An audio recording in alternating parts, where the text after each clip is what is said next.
بسم اللہ الرحمن الرحیم۔ بسم اللہ الرحمن الرحیم۔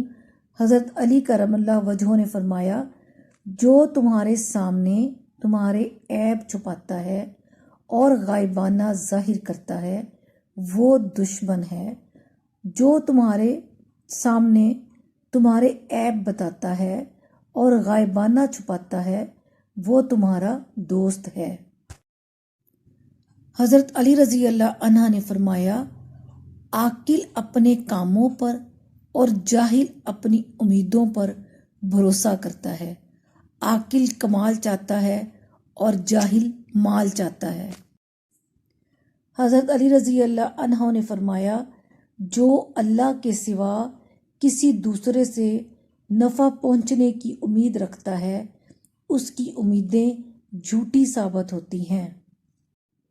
حضرت علی رضی اللہ عنہ نے فرمایا، اپنی جوانی کے دھوکے میں مت آنا کہ یہ عنقریب تم سے چھین لی جائے گی۔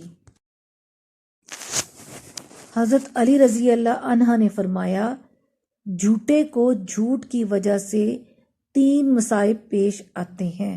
نمبر 1، اللہ تعالیٰ اس سے ناخوش ہوتا ہے۔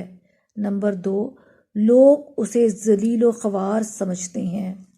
نمبر 3، اللہ تعالیٰ کے فرشتے بھی اس سے ناخوش ہوتے ہیں۔